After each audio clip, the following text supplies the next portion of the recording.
नमस्कार मित्रांनो, मुरांबा या मालिकेच्या आजच्या भागात आपण बघूया.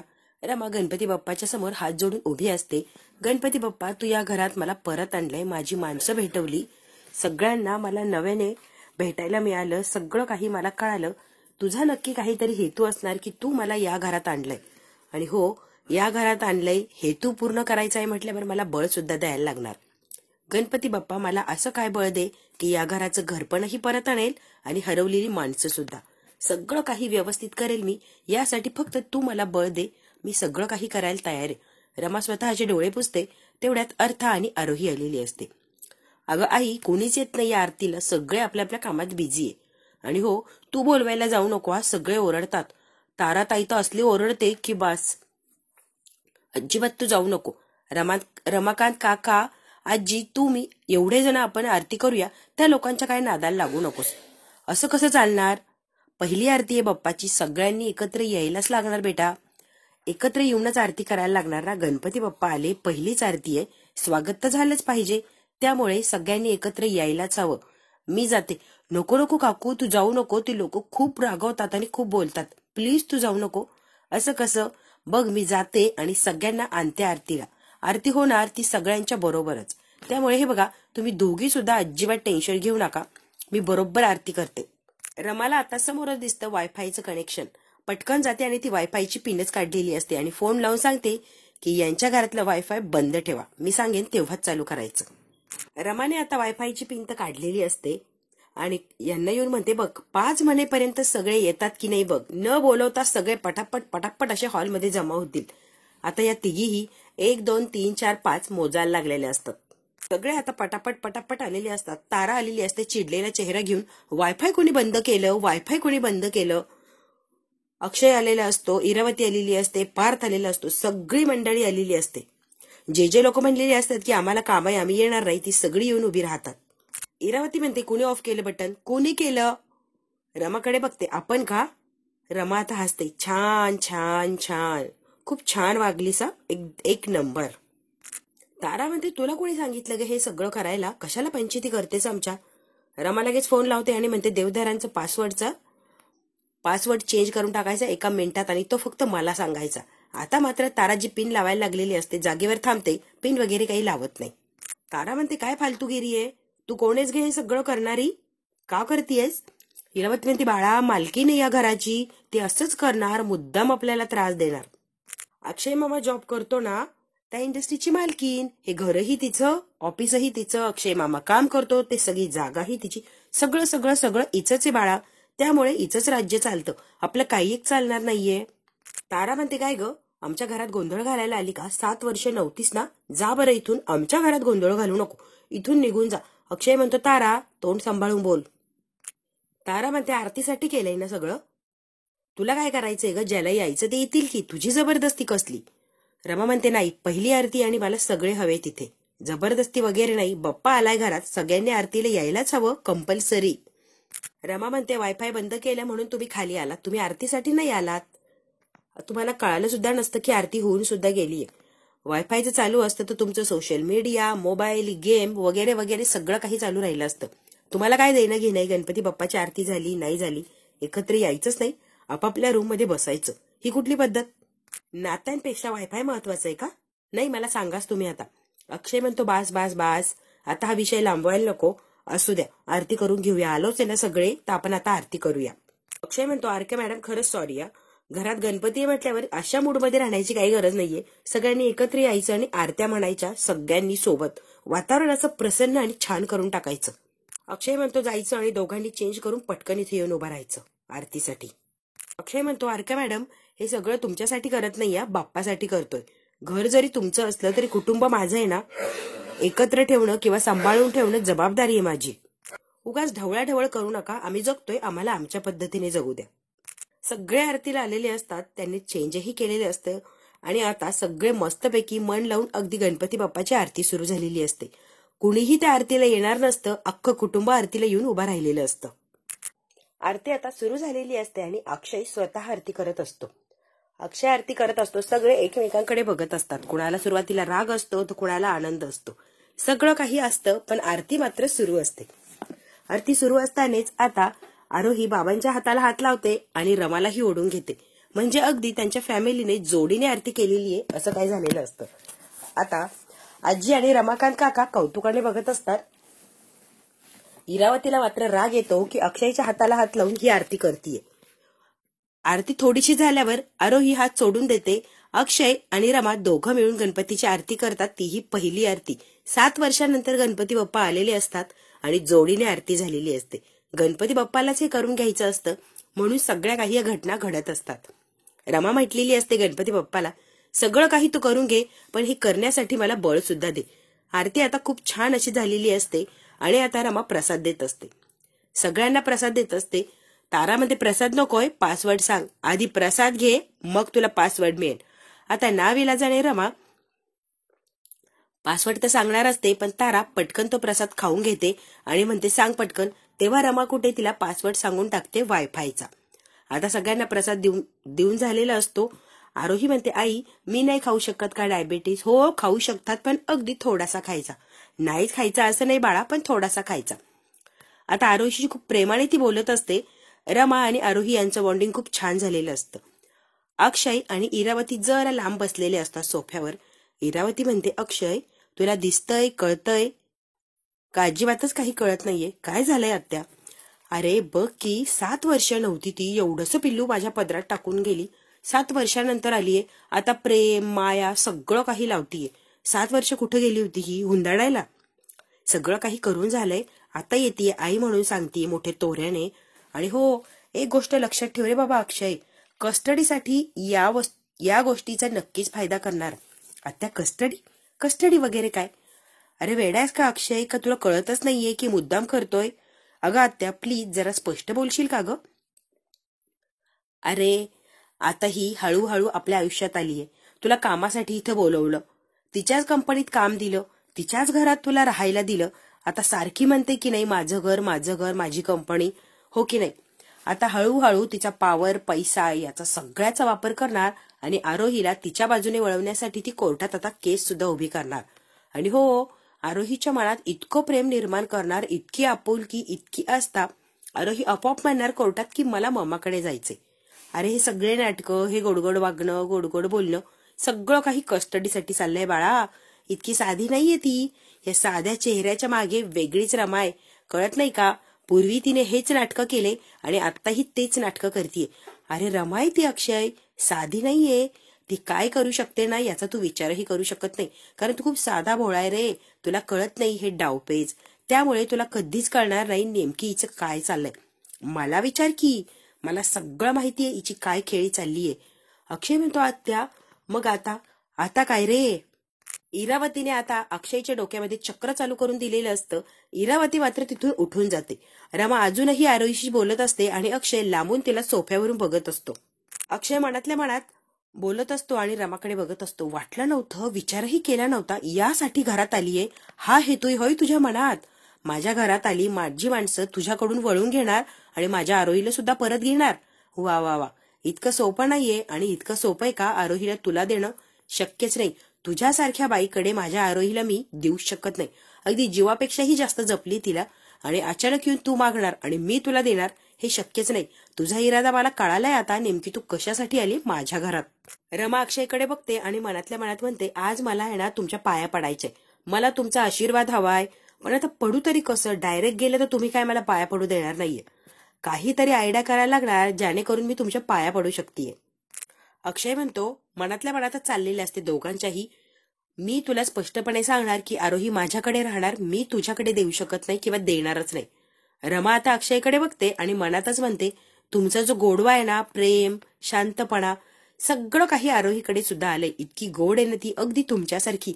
माझ्यासारखी ती अजिबात नाहीये, सगळी तुमच्यासारखी आहे. अक्षय आणि रमा एकमेकांना चोरून चोरून बघत असतात आणि अक्षयच्या मनात वेगळं काही चाललेलं असतं जे इरावतीने भरवलंय आणि रमाच्या मनात मात्र आरोही अक्षय एवढेच काही विषय चाललेले असतात. रमा आता अक्षयकडे येते आणि त्याला प्रसाद देते. थोडासाच घ्या, जास्ती गोड खायचं नाहीये तुम्हाला. आणि अगदी मूड नसतो तरीही बळच हात करून तो प्रसाद घेतो. रमा पटकन त्याच्या पायाला खाली वागते. तेवढ्यात अक्षय उठतो. दोघं अगदी जवळ आलेली असतात. परत एकमेकांच्या समोरील उभी राहतात आणि दोघांनीही खाली माना घातलेले असतात. एकमेकांशी खूप काही बोलायचं असतं पण आपला इगो आड येत असतो. दोघही अजिबातच तयार नसतात. रमा तरी बिचारी प्रयत्न करत असते. अक्षय मात्र इरावतीने जे डोक्यात भरवले त्या गोष्टींचा विचार करतो आणि रमापासून लांब राहण्याचा प्रयत्न करत असतो. अक्षय आता थांबतो आणि डायरेक्ट रमाकडे बघून म्हणतो, मला तुमच्याशी खूप महत्वाचं बोलायचंय आणि एकट्यानेच बोलायचंय. कोणी नकोय, तिथे फक्त आपण दोघंच असावं अशी माझी इच्छा आहे. जरा येता का माझ्या रूम मध्ये? अक्षय असं म्हणतो आणि तावातावाने त्याच्या रूम मध्ये निघून गेलेला असतो. त्याच्या रूम मध्ये आलेला असतो आणि तो आता रमाची वाट बघत असतो. त्याच्या मनातही अनेक प्रश्न असतात. उलघाल चाललेली असते. सगळं काही अक्षयलाही होत असतं, पण अगदी खंबीर आहे असं दाखवत असतो.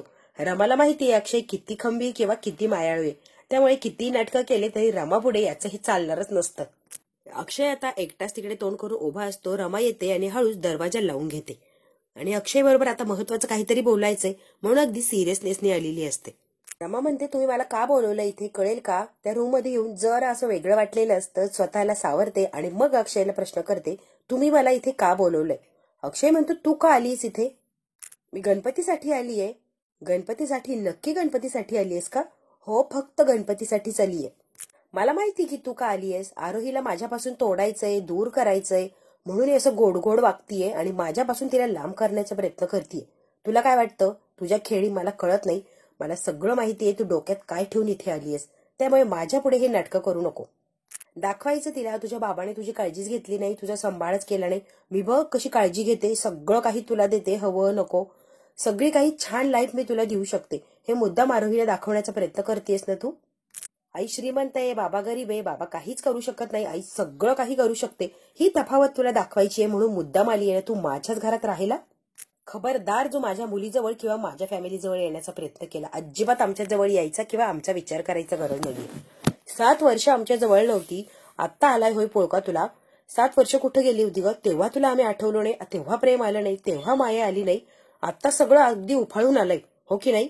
घरची लोक, आरोही सगळं काही अगदी जागं झाले. 7 वर्ष काही झोपलं होते काय सगळे? मला इथे बोलवलं, मुद्दाम जाहिरात टाकली, मला इथे बोलवलं आणि बरोबर मला सिलेक्ट करून कामाला लावलं. मुद्दाम त्रास देते आणि तुझं नेमकी काय चाललंय ना सगळं काही मला कळतंय बरं.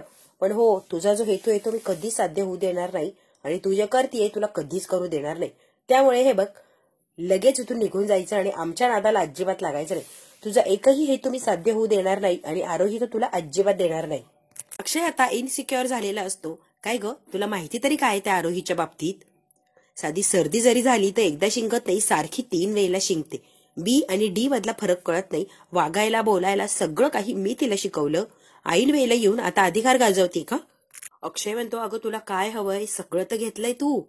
आणि हे बघ, पैसे जर हवे असतील तर माझ्याकडे पैसे वगैरे काही नाहीये, 1 रुपया सुद्धा नाहीये. तुझ्याचकडे काम करतोय बाई, सगळं काही आहे ते तुझं आहे.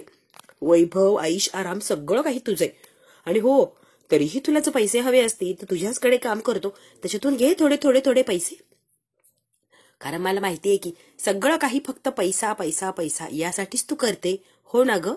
रमाच्या डोळ्यातही पाणी आलेलं असतं की अक्षयच्या मनात किती विष भरले तिच्याविषयी. रमा आता बोलायला लागलेली असते, हे बघ एकही शब्द बोलू नको, हात जोडतो बाई, आमच्या आयुष्यात येऊ नको आणि आम्हाला त्रास देऊ नको. आम्ही जगतोय ना त्या पद्धतीने आमचं आम्हाला जगू दे. मी तुझ्या येण्या पाया पडतो, प्लीज आमचा विचार करू नकोस. अक्षय हात जोडतो आणि डायरेक्ट तिला सांगतो, इथून प्लीज निघून जा, आम्ही आमचं जगू, आमची जे आहे परिस्थिती त्यानुसार. तू इथे राहायचं नाही, तू आज रात्रीच इथून निघून जाणार आहे. तुला अगदी हात जोडून विनंती करतोय. तू जो काय हेतू घेऊन आलीये तो साध्य तर होणार नाही, काही एक देणार नाहीये मी तुला. त्यामुळे तू आज रात्री इथून निघून जायचं, कोणालाही न सांगता. अक्षय आता सगळं काही बोलून झालेलं असतं आणि जरा लांब जाऊन उभा राहतो. रमा ही शांत बसते, विचार करते आणि हसते आणि म्हणते, वा, अक्षय देवधर आता मला पैशाने विकत घेणार? रमाला पैशाने विकत घेणार अक्षय देवधर? माझ्या आईपणाची किंमत करणार का? हे बघ, तू किती पैसे देणार आहे? तुम्ही मला आकडा सांगा फक्त, किती पैसे देऊ शकता मला? मी सांगते की तुम्हाला. अक्षय देवधर, हिशोब मी सांगते, मग किती पैसे द्यायचे ना तुम्ही ठरवा. आता रमा सुरुवातीपासून सगळं काही सांगायला लागलेली असते. आरोही माझ्या पोटात 9 महिने होती, 9 महिने सगळं काही सहन केलं, 9 महिने मी तिला वाढवली. आरोही जेव्हा माझ्या पोटात होती तेव्हा तुम्ही माझ्या बरोबर नाही, कुणाबरोबर होता? माही बरोबर. तुम्हाला एवढंही ओळखता आलं नाही की जिच्यावर प्रेम केलंय, जी आपली बायको आहे ती कुठे? तुम्ही चुकीच्या व्यक्तीबरोबर राहिलात आणि मी मात्र कुठल्या परिस्थितीत आरोहीला माझ्या पोटात वाढवलं माझं मला माहिती. तुम्ही मात्र सुखाने संसार करत होता माहीच्या सोबत. माझी एकदा आठवणही आली नाही, तुम्हाला काही जाणवलंही नाही. अगदी मजेमध्ये सगळं काही चाललं. मी मात्र एकटी सगळं सहन करत होते. मी तिला जन्म दिला त्याचे पैसे. आता रमा रडायला लागलेली असते. माझी इच्छा नसताना सुद्धा माझ्या बाळापासून मला लांब राहायला लागलं. 1 नाही 2 नाही, तब्बल 7 वर्ष. मला तिला मिठी मारता आली नाही, जवळ घेता आलं नाही, तिचा स्पर्श जाणवला नाही किंवा छोटे छोटे हात हातात घेतले नाही, तिच्याशी खेळे नाही, लाडोबा केला नाही. काहीच तिचं लहानपण मला जगता आलं नाही. त्याचे पैसे द्याल तुम्ही? मग आता खूप रडायला लागलेली असते आणि इकडे अक्षयही रडत असतो. काय हो, पहिल्यांदी ती जेव्हा हसली, पहिल्यांदी ती जेव्हा ओळखू लागली तुम्हाला बाबा म्हणून, तेव्हा मी नव्हते. मी जर तुमच्याबरोबर असते तर सगळे काही क्षण मी सुद्धा अनुभवले असते. तिने मलाही ओळखलं असतं, मलाही आई म्हणून आवाज दिला असता. पण नाही, हे काहीही मला उपभोगता आलं नाही. का? तर फक्त मला माझ्या बाळापासून वेगळं केलं होतं म्हणून. याचे पैसे मिळू शकता की मी 9 महिने तिला वाढवलं, जन्म दिला, बाकी मला तिचं काही एक सुख घेता आलं नाही. तुमच्या पदरात टाकून मी निघून गेले, तेही मजबुरीने. अक्षयला आता सगळं काही सांगायला लागलेली असते रमा, आणि अक्षय आता रडत असतो. रमा म्हणते, पहिल्यांदी पाऊल टाकलं, चालायला लागली, बोलायला लागली, पहिल्यांदी कूच बदलली. सगळं सगळं काही लहानपणी जे लहान मुलं करतात आणि आई वडिलांनी ते बघणं अपेक्षित असतं. खूप छान वाटतं, हवंसं वाटतं, कौतुकाने बघतो. पडती उठते, चालायचा प्रयत्न करते. सगळं काही मला यातलं एकही गोष्ट बघता आली नाही. तुम्ही मात्र होता, तुम्ही सगळं काही बघितलं. याचे पैसे मिळतील अक्षय देवधर? छोटे छोटे कपडे घालून तिला मी तयार नाही केलं, पावडर लावली नाही, तिचे गोड असे पापे घेतले नाही, झोपलेली असताना तिचे हात माझ्या हातात घेतले नाही, तिचा स्पर्श जाणवला नाही. ती कशी झोपते, झोपेत काय करते, हसते, सगळं सगळं काही तुम्ही अनुभवलंय. मी अनुभवलं नाही. मी फक्त जन्म दिला आणि बाजूला झाले. त्याचे पैसे द्याल? कशाचे पैसे मोजणारे अक्षय देवधर? अक्षय खूप रडत असतो आणि रमाही रडत असते. रमा म्हणते, पहिल्यांदी तिचं छोटंसं बोट माझ्या हातात घेतलं नाही, ती मला किती घट्ट पकडते हे मी बघितलं नाही. आणि हो, पहिल्यांदी जेव्हा आई किंवा बाबा म्हणाली असेल ते मी ऐकलं नाही, मला अनुभवता आलं नाही. त्याचे पैसे द्याल? अहो अक्षय देवधर, इतक्या गोष्टी तुम्हाला सांगण्यासारख्या, इतके पैसे होतील की त्याचा हिशोबही लागणार नाही. कशाचे आणि किती किती पैसे मोजणार. पहिल्यांदा शाळेत गेली तेव्हा दप्तर, वह्या, पुस्तकं, नवीन याच्यावर तिचं नाव घालायचं, सगळी तिची लगबग. नवीन शाळेत जात असताना घाबरलेली. सगळं सगळं काही मी अनुभवलंय. काहीच नाही अक्षय, सगळं तुम्ही अनुभवलंय. रमा म्हणते, सगळं काही तुम्ही केलं मान्य आहे, पण मी सुद्धा सहजासहजी सोडून गेले नव्हते. सगळं काही लहानपण माझ्याशिवाय तिचं गेलंय आणि आता ती मोठी झालीये. बोबडे बोल, चालणं, धडपडणं, काही एक मी अनुभवलेलं नाहीये. आता जेव्हा ती मला आई म्हणून आवाज देते तेव्हा ते बोबडे बोल ऐकू शकते नाही, डायरेक्ट स्पष्ट बोलायला लागली. सगळं काही तिला कळतंय. अक्षय, जो अनुभव एका आईला अपेक्षित असतो तो काही एक मला मिळालेला नाहीये. त्याचे पैसे मिळतील? रमा रडत असते, अक्षयही रडत असतो. अक्षय देवधर, इतका मोठा हिशोब आहे ना की तुम्ही तो हिशोब करू शकत नाही आणि ते पैसे तर कधीच मला देऊ शकत नाही. आणि मला सांगताय की माझ्या आयुष्यात आरोहीला घ्यायला आली आणि आत्ताच्या आत्ता निघून जा. हिशोब लावायचा ठरला तर खूप मोठा हिशोब आहे अक्षय. अक्षय, तुम्ही कशाचे पैसे देणार? आता जे म्हटला की तिला डी आणि बी मधला फरक कळत नाही, सर्दी झाली तर 3दा शिंकते. काय हो, कशाचा अनुभव घेतलाय मी? कशाचाच नाही. अक्षय, कशाचाही विचार न करता डायरेक्ट बोलणं खूप सोपं असतं, पण एक आईचं मन आईलाच माहिती, किंवा बाळाबद्दल तिला काय वाटतं हे कुणीही फील करू शकत नाही. ते मी फील करायचे. पण सगळे अनुभव, सगळं काही तुम्ही जगलात. मी मात्र एकटीच तिकडे झुरत राहिले. माझ्या वाट्याला काहीच आलं नाही आणि आता त्याची किंमत पैशात करताय होय? तिच्या सोबत असते तर सगळं काही अनुभव मला माहिती असतात. तिला काय आवडतं, काय नाही, तिला येतं काय, काय येत नाही, तिला कसला त्रास होतो, सगळं काही मला माहिती असतं. जर मी तिच्या बरोबर असते तर. सगळं मलाही अनुभवायचं होतं, मलाही संसार करायचा होता. पण मी तिच्यापासून का लांब राहिले, तुमच्यापासून का लांब राहिले? एका दिवसाचं बाळ मी तुमच्या पदरात टाकून का निघून गेले याची पडताळणी केली, शहानिशा केली? कधी तुम्ही जाणून घेण्याचा प्रयत्न केला अक्षय, मी निघून का गेले? काहीच नाही. शहानिशा अजिबात केली नाही किंवा विचारही केला नाही. फक्त आयुष्यभर म्हणजे 7 वर्ष मला तुम्ही ब्लेम करत राहिलात. मी कशी वाईट, मी कशी पैशांच्या मागे धावते, सगळं काही वाईट विचार तुम्ही करत राहिला. बस, आणि आत्ताही तुमच्या डोक्यात तेवढंच आहे. रमा म्हणते, हिशोब खूप अवघड आहे, नाहीच जमणार, तुम्हाला नाही आणि मलाही नाही. एवढा मोठा हिशोब करण्यापेक्षा सगळ्यात सोपा हिशोब आपण करूया. बाळाला तिच्या आईचं प्रेम मिळू द्या आणि आईला तिच्या बाळाचं. बस. तुमच्या आयुष्यात येऊन मला कुणालाही दूर करायचं नाही किंवा वेगळं करण्यासाठी मी मुळीच चाललेली नाहीये. फक्त प्रेम मिळवायला आलीये, तेवढं मला मिळू द्या. साधा हिशोब आहे आणि आपण तोच करूया. अवघड हिशोब नकोच करायला, कारण तो नाही तुम्हाला जमणार ना मला जमणार अक्षय. साधा सोपा, फक्त प्रेम हवंय, तेवढंच प्रेम मला करू द्या माझ्या मुलीवर. तुम्ही तिचा बाबा झाला, बाबा म्हणून तिला प्रेम केलं, आई होण्याचाही प्रयत्न केला, जबाबदारीने सगळं काही केलं, पण तुम्ही आई होऊ शकला नाही हे सुद्धा तुम्ही मान्य करा. आई होणं कठीण आहे आणि ते अशक्य आहे. आई कुणीही होऊ शकत नाही. आता माझ्या मुलीला मी आईचं प्रेम देतीये तर का हिरावून घेताय? रमा खूप काही बोललेली असते, रडतही असते, बोलतही असते, स्वतःला सावरतही असते.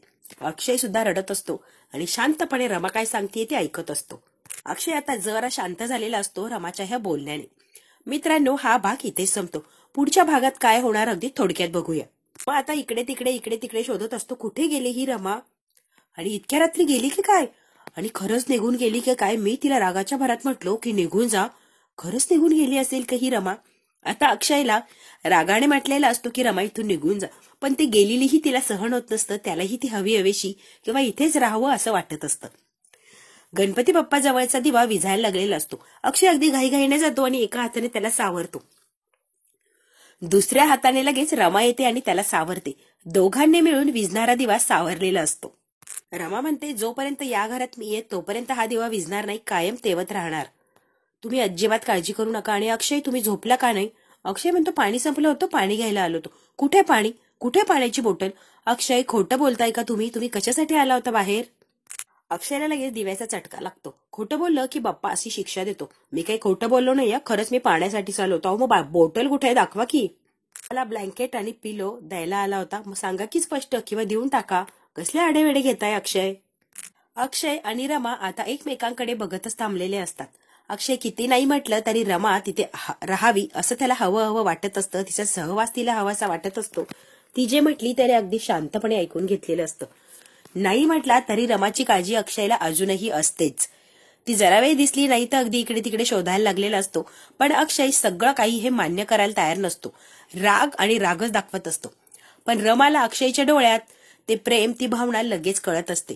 रमा म्हणते, अहो अक्षय, स्पष्ट सांगून टाकायचं की माझ्यासाठी पिलो आणि ब्लँकेट द्यायला आला होता, आडेवेडे कसले घेताय? आता अक्षय आणि रमा एकमेकांकडे बघत देवबाप्पाच्या समोर तसेच थांबलेले असतात. आता बघूया हळूहळू रमाला जे हवंय रमा ते मिळवेल का, किंवा अक्षयच्या मनातला जो राग आहे तो बाहेर येईल का? इरावतीचे डावपेच ते जागेवर थांबेल का? हे सगळं काही बघायचं असेल तर बघायला लागणार उद्याचा भाग. मित्रांनो, हा भाग इथेच संपतो. तुम्हाला जर व्हिडिओ आवडला असेल तर लाईक, शेअर, सबस्क्राईब नक्की करा. धन्यवाद.